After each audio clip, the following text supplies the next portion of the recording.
boo xam ne moom bu ko réussir day yokk darajaam ci biir Benno Bokk Yaakaar. waaye gëmuma ne bu ko ñàkkee mun na yokk dara ca la mu jotoon am. la ko fi daloon rek moo koy dalaat boo sàgganee. teg ci sax fi mu ne nii fekk dafa yoruloon sax. yoruloon dara. ba tax na bu fekkee da nga ànd ak ay nit nga leen di jiite ngeen di xare daf may fàttali rek 1986. keroog bañ ñu éliminé Caire 86.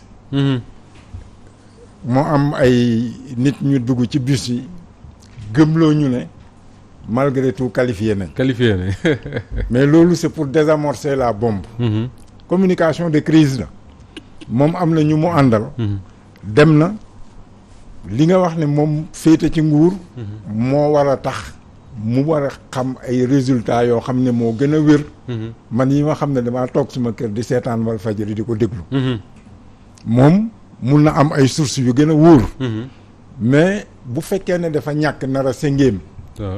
ay nitam dañuy sëngéem ndax xam nga nag am na ci communication non verbale. démb boo seetaanee conférence de presse bi. wala déclaration bi. di nga gis ne daanaka fi mu taxaw di wax fi mu toog di wax benn pàcc bi rek mooy tàccu. bu joxee kii benn mooy tàccu. kon xam nga ne nekkul loo xam ne nit ñi gëm nañu ko. waaye faw nga wax ko pour mun a jàppale. rassurer leen tuuti. man loolu laa gëm. d'autant plus que waxtu boobu muy wax. ñuy remonter ay information ñëpp xam nañ ne information diggante buy jóge foofu ak ba muy yegg. ca fa ñuy recenser vote yi am na yu fi doon xëj. d'ailleurs moo tax damay dégg Sénégal ay nit ñu bëri di wax ne Sénégal kenn mënatu fee sàcc élection.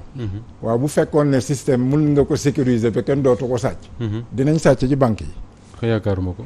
te banques yi ñu ngi leen di sàcc. bu baax réew yi cybercriminalité yi mu ngi leen di toroxal. kon système boo def ci àddina am na ay pexe yu nit mun a lal. pour wuruj ca def ca leneen lu dul loolu. waaye liy xew nii kay. dafa fekk ne boo koy méngalee ci histoire 88. nga xam ne xeex bi gën a tar diggante nguur gi ak kuje gi. ñëpp dañu jëloon seen doole bàyyi égo yi.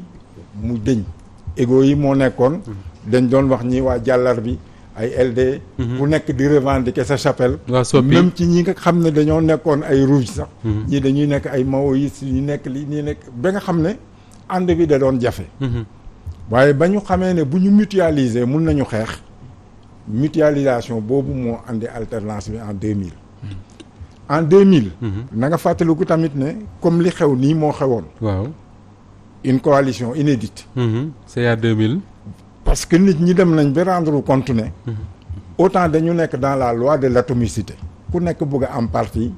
ngir jëmmal sa daraja. may wax tamit ne foofu sax mun nañ ko rombaale rek. très souvent nit ñi dañuy wax ne parti yi dañoo bëri. mais ça fait l'affaire du gouvernement et l'affaire des hommes politiques qui ne représentent pas grand-chose. oui ndax yow boo amee parti rek. buñ ne tey dañu war a def waxtaan. dañ lay woo nga dem am fa kaddu. te ci biir waxtaan boobu kaddu bi ngay am ak fa ngay féete mooy tax ñu jàllale lañ bëgg a jàllale ba tax na nguur gi. dañuy wax ba sonn waaye ñoom amuñu intérêt sax. wàññi parti rationalisation. waaye boo rationaliser wul nag amewoo ko discours bu baax amewoo ko programme bu baax bu tax yow nga mun a demal sa bopp gañ.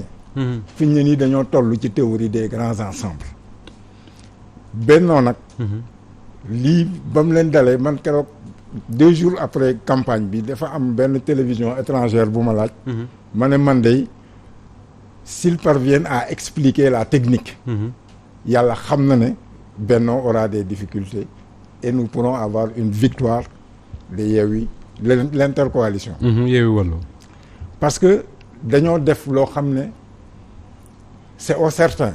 xam nga moo tax peut-être dégg naa ñuy wax ne Déthié Fall moo ko conceptualisé. naa ci ñëw léegi moom la tuddee le PDF le fameux plan Déthié Fall. waaw mais xam nga. loolu man dama yaakaar ne da koy jël ci stratégie militaire. ndax stratégie militaire boo wutee sa objectif. nga xool tous les antagonismes secondaires. mun nga xam ne da nga koy teer ndax objectif bii laa am. ndax li gënoon jafe mooy PDS naka la mun a toog ànd ak Sonko. ba tax na ñoom bi ñu gisee mbir mi di am rek dañ ko fàttali ne yow yaa waxoon ne dañoo war a fusiller ñii. waaw pour créer antagonisme. ni ñu def nag ñoom ba xam ne contradiction principale bi. mooy ak waa Benno mais ñu dem élection locale parce que élection locale yi bu amuloon. munoo muusa kawaane ba ñu déggoo ñaari koy mu ñu noo nekk ci naan ci benn mbalka. non mais dañoo dem. élection locale. ku nekk natt sa boppam bopp waay. ba ñu xam li ñu mën bu ñu toogee di waxtaan li nga xam ne c'est inédit. mooy opposition mosuloon yaakaar gagner majorité de députés. non dans les départements. d'ailleurs moo tax gouvernement bi buy teg système day fexe. ba ñu gën a bëri nekk ci département yi parce que raw gàddu bi moom lay arrangé. malheureusement ñii dañuy toog ñu xam ne Mbàkke waa wàllu ñoo fa teg tànk. nga ne kon waa wàllu jël leen waaye bu ngeen jëlee ñaari député yi. ngeen ñambaas ci kenn ci ñun. noonu lañ ko defee. noonu lañ ko defee.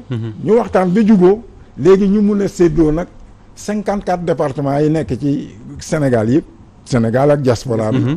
ñu daal di ko séddoo ku nekk am foo féete.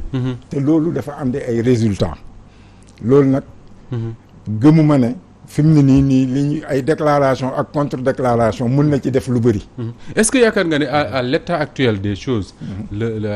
ci niveau d'information bi ñu nekk. déglu ñaari camps yi est-ce que yaakaar nga ne une majorité se dégage pour l'une ou l'autre camp pour l'un ou l'autre camp. man suma intime conviction. bi soxna mi waxee démb ba pare.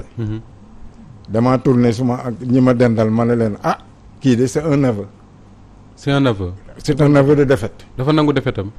loolu lay niro. parce parce que moom xam nga. boo revendiqué ne yaa gagné Fatick man gëm naa ne yaa gagné Fatick. c'est sûr. mais lu tax département Dakar. am 7 députés. département Fatick am ñaari députés. parce que poids démographique bi yemul. bokkul. te poids démographique boobu moom mooy déterminer yow yaa ngi gagné ay Matam. ay Foundiougne. ay Fatick. ay Ranérou ay. Médina Yoro Foulah. voilà Kédougou yu demee noonu nga gagné. parce que tey bu nekkoon ci xare. dañuy wax ne kon benn kii Yewwi moo yor réew mi. parce que moo ŋànk li fi nit ñi gën a bëri. fi koom bi gën a bëri. kon ñooñu boo xaymaa rek parce que moom bi mu waxee yow ngay def addition bi. moom la plupart des départements yi mu wax foog naa bi ci ëpp ay député ñett lañu. ñett ay ñaar benn. kon yow boo ko limee. da ngay dem presque à 60 députés. 60 ak 60 et quelques députés. mais boo xalaatee nag ne. le quotient électoral. oui sur la liste majoritaire dafa nar a favoriser. waa Yewwi Askan Wi. nga xam ne kon kii day ñàkk. parce que mënatul jiitu. loolu nag. parce que déjà boo nangoo ne 16 départements. te ci biir 16 départements yi. Ndakaaroo ngi jeeg. Pikine ak Guédiawaye ak. loolu moo Mbacké yu demee noonu 86 043 électeurs la. 86 000. Non 686 043. 686 000 Fatick bi ñuy wax sànq di 167 000. c'est-à-dire que daal de département Dakar fait 6 fois Fatick. voilà te nga xool léegi score bi fi Yewwi ak Wallu di am. par rapport ak. ci local yi rek ils étaient presque à 96 000 voix. Donc dans ces conditions. man bi mu waxee bi pare. nee naa c'est un aveu d'échec. mais il faut quand même mu jéem a rassurer ay troupam. moo tax damay indulgent du ma ko bëgg a tabaxal. Pape Ndiaye bi nga déggee Mimi Touré bu wax démb est-ce que même sentiment bi nga am que ni quelque part. buy lim département yi xam ne moom la wax ne moom la Benno gagné même buñ ko nangulee parce que loolu laa dégg ñu koy wax ci suba ba léegi même buñ ko nangulee ça lui donne pas la majorité est-ce que da nga am sentiment seetaan koo xam ne quelque part xam na ne ñàkk na. waaw balaa ma ñëw ci ñàkk bi sax. man ci communication bi d'abord laay ñëw. ndax bi ma sa déggee mbir mi. dama ne est-ce que jotul Sénégal réflexion bi nga xamante ne man moom lay poser mooy. ni ñu teree ku joxe résultat avant clôture scrutin bi. tere ko sondage politique en période préélectorale. est-ce que jotul Sénégal ñu tere xaw ma ban loi lañ koy jaare wala fu ñu ko mën a jaare tere proclamation de résultat en dehors des structures wala institutions habilitées. je crois que même code électoral da koy bañ proclamation de ces résultats là. waaw voilà mais bon. parce que li tax ma koy kii mooy. bu fekkente ne opposition moo ko def man awma ci problème. mais à chaque fois bu fekkente ne waa pouvoir ñoo ko def da ngay xool ne résultat officiel yi bu génnee du ko sori. xam nga Boun Dionne defoon na ko fi. avant Boun Dionne Amadou Ba def na ko fi à Dakar voilà. ba ci présidentielle yi présidentielle yooyu. xam nga loolu c'est une manière même d'orienter les institutions habilitées à proclamer kii yi. donc pour man loolu moom moo war a am d'autant plus que. balaa jour élection bi di dellusiwaat cour d'appel dina joxe les résultats provisoires. kuy def recours nga def recours. conseil constitutionnel joxe les résultats définitifs. donc loolu peut-être dinañu éviter lu mel nii parce que man jàpp naa ni. sortie bi Aminata Touré def moo indi réplique bi nga xamante ni wala yeewi def nañ ko naturellement amaana bu ñu ko defuloon ñoom dinañ jël seen temps comme ni ñu ko defoon ci local yi xaar ba centraliser tous les résultats. soo ko mën a def li nga xamante ni moom mooy seen communication. maintenant comme li nga laaj doonu ça pose problème c'est-à-dire que département yi mu tudd yëpp moom dajale ko. taxul mu am ndam li nga xamante ni moom moo koy may victoire fële muy benn. ñaareel bi dama ci jàppul exactement ban département la mais ci département yi mu lim. lim na ba lim département boo xamante ni sax ñoom ka leen fa nekkal majorité sax nangu na victoire am ba félicité ki nga xamante ni moom am na ci xam nga ça pose problème kon ça veut dire que am na ci kon mi ngi noonu daal donc franchement communication bi moom man gis naa ci ay problèmes yu bëree bëri yoo xamante ni yi ma ci tudd nii quelque rek la ci parmi tant d'autres. c'est ñu ko pour mu wax est-ce que